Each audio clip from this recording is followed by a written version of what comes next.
Wesh, le gang, c'est NGZ, j'espère que vous allez bien. On est parti pour une nouvelle vidéo, j'espère qu'elle va vous plaire. Si c'est le cas, n'hésitez pas à mettre un maximum de likes, abonnez-vous à la chaîne, activez les notifications.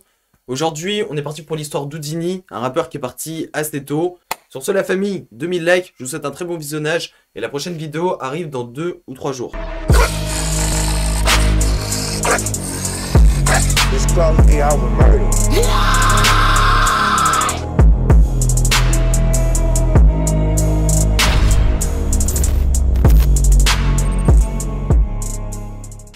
Donc pour commencer, DiMarzio Jenkins, alias Houdini, était un rappeur et entrepreneur de 21 ans. Il vient tout droit de Toronto et a grandi près de Jane Street et Driftwood. Et un peu plus tard dans sa vie, il va déménager à Brompton avec sa famille. Au niveau de la musique, Houdini est un rappeur qui faisait partie du label Up Top Movement. Il a commencé le rap à ses 15 ans. En fait, son envie de rapper est venue quand il a vu plusieurs de ses amis faire du rap. Sauf qu'au départ, il ne sortait que des freestyles. Mais dès que ça a commencé à bien marcher pour lui, il a sorti plusieurs projets. Le premier qu'il a sorti et qui l'a vraiment aidé à se faire connaître et validé par beaucoup de personnes, c'est Who I Am, qui est sorti en février 2019. Et dans ce projet, t'as deux sons qui ont mieux marché que les autres, c'est Myself et Backseat. Ce qui s'est passé après, c'est qu'il a sorti deux projets, un en août 2019, et il a enchaîné avec un autre le 18 mars 2020. En fait, le projet devait sortir plus tard, mais vu qu'il y a eu le confinement, il en a profité pour l'envoyer au plus vite. Et sur la pochette, en fait, tu peux voir le sommet de la tour CN qui dépasse d'un désert. Si jamais tu connais pas la tour CN, en fait, c'est un peu la tour Eiffel de Toronto. Bref, pour revenir à Houdini, c'était vraiment une étoile montante de Toronto.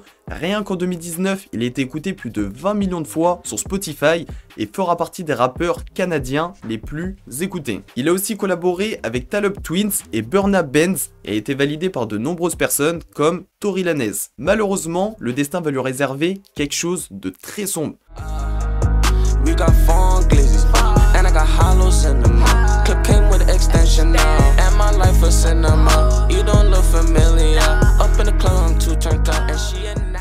Le 26 mai 2020, soit le lendemain de la mort de George Floyd, aux alentours de 16 h, dans le quartier des divertissements à Toronto, une voiture attend plus de 40 minutes et le tireur dans la voiture n'attend qu'une personne, le rappeur Houdini. Ce qui va se passer, c'est que la voiture va faire plusieurs tours et à un moment, ils vont apercevoir le rappeur Houdini tranquillement dans la rue à la sortie de son hôtel. Ils vont tout simplement faire demi-tour pour venir à la hauteur du rappeur et c'est le drame. Une personne conduit la voiture et un tireur va descendre et tirer 13 fois en direction du rappeur avec un calibre 40. Deux connaissances du rappeur, dont un adolescent de 15 ans, vont riposter et aussi tirer en retour. Le résultat il est simple, l'adolescent de 15 ans sera touché, une femme de 27 ans aussi.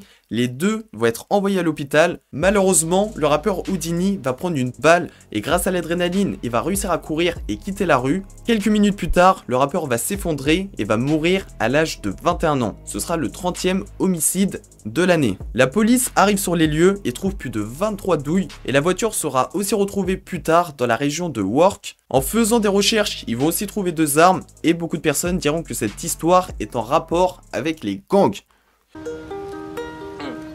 I don't need you, all I needed myself. I wasn't asking nobody for help. She wanted me cause her name ringing bells. Designer the jeans or designer the belt. He was just like my favorite rapper, literally of anyone. He was my favorite.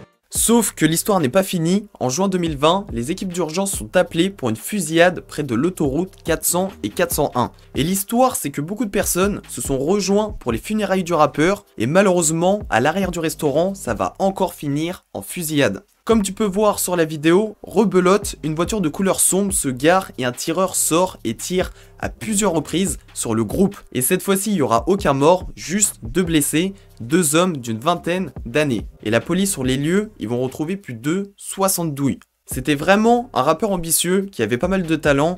Il s'est fait repérer assez rapidement et avait une bonne place dans le rap au Canada. En plus de ça, il était validé par de nombreux artistes comme par exemple Meek Mill et Tory Lanez, qui d'ailleurs lui a rendu hommage à son décès. J'essaye, mais je ne peux pas empêcher mes larmes de couler. Je ne peux même pas trouver les mots pour faire un discours tout de suite. Vous m'avez pris mon putain de négro alors que tout ce qu'il voulait, c'était vivre. Bref, c'est ici que se termine cette histoire incroyable.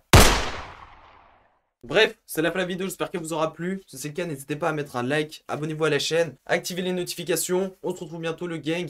Force à tous les gens du Canada qui regardent les vidéos, tout ça. C'était NGZ, gang.